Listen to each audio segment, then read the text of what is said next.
कौन युति और किससे लड़ रहे हैं सवाल नहीं, वो फर्जीवाड़ा है और फर्जीवाड़ा हमने लोगों के सामने खोला था। या किसी भी राजनीतिक दल के नेता हैं, उस सभी से मेरे संबंध अच्छे हैं। अजीत पवार मेरे साथ कठिन समय में मेरे परिवार के साथ खड़े रहे, तो मेरा भी कर्तव्य बनता है कि जो आपके साथ खड़ा है उसके साथ खड़ा रहना। मुझे बोलने पर प्रतिबंध लगा हुआ था, लेकिन हाईकोर्ट से वो प्रतिबंध हट गया है।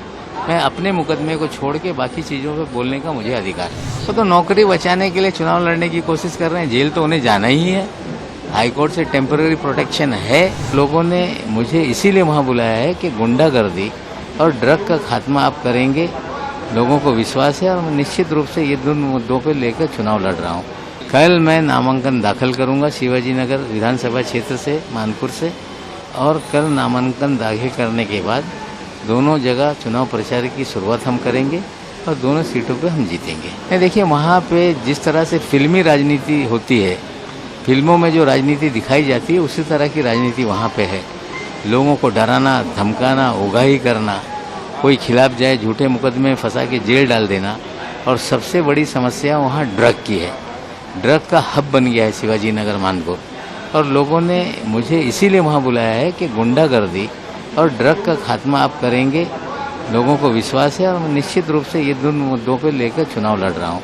कुछ लोग कह रहे हैं कि भाई इनके यहाँ भी हो रहा है। मैं साफ साफ बता देता हूँ कि वहीं के लोग आके यहाँ बेचते हैं।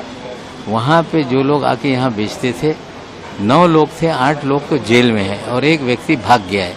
कुछ लोग कोशिश करते हैं कि थैली में लाकर यहाँ बेचने की कोशिश की जाए, उन्हें भी पकड़ा जाता है। जब पड़ोस में चीज़ें होती हैं तो पड़ोस की गंदगी यहाँ पे भी फैलने की, पैर पसारने की कोशिश की जा रही है। तो मुझे लगता है शिवाजी नगर मानपुर की लड़ाई ये गुंडागर्दी और ड्रग के खिलाफ होगी। तो नौकरी बचाने के लिए चुनाव लड़ने की कोशिश कर रहे हैं, जेल तो उन्हें जाना ही है। हाईकोर्ट से टेम्पररी प्रोटेक्शन है, और हमें लगता है जो हमने चीज़ें कही थी वो एक एक बात सीबीआई के कंप्लेंट में आ गई है, और हमने सच्चाई लोगों के सामने रखी थी। और हमें लगता है आने वाले दिनों में मामला आगे जाएगा तो उस पर सारी चीज़ों पे मोहर लगेगी, और जो मुझे लगता है वे जेल जाएंगे तो निश्चित रूप से जाएंगे। कौन युति और किससे लड़ रहे हैं सवाल नहीं, वो फर्जीवाड़ा है और फर्जीवाड़ा हमने लोगों के सामने खोला था। हाईकोर्ट में मामला है, सीबीआई ने सारे मामले पर मुकदमा दर्ज किया है, तो मेरी बात सच थी, इस पर मोहर लग गई है। देखिए, मुझे बोलने पर प्रतिबंध लगा हुआ था, लेकिन हाईकोर्ट से वो प्रतिबंध हट गया है। मैं अपने मुकदमे को छोड़ के बाकी चीज़ों पे बोलने का मुझे अधिकार है।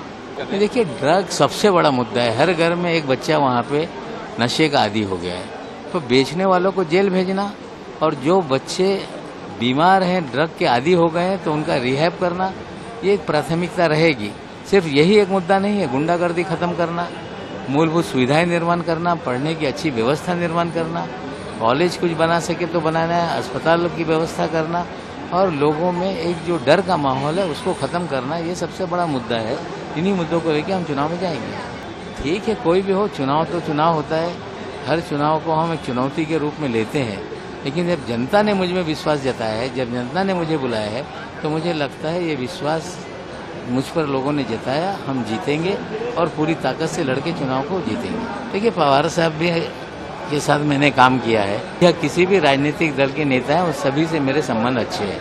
लेकिन अजीत पवार मेरे साथ कठिन समय में मेरे परिवार के साथ खड़े रहे, तो मेरा भी कर्तव्य बनता है कि जो आपके साथ खड़ा है उसके साथ खड़ा रहना। अगर आप ये वीडियो YouTube पर देख रहे हैं तो हमारे चैनल को सब्सक्राइब कर बेल आइकन दबाएं, और Facebook पर देख रहे हैं तो हमारे पेज को लाइक करें। 8 मिलियन प्लस सब्सक्राइबर, आपके इस भरोसे के लिए बहुत धन्यवाद।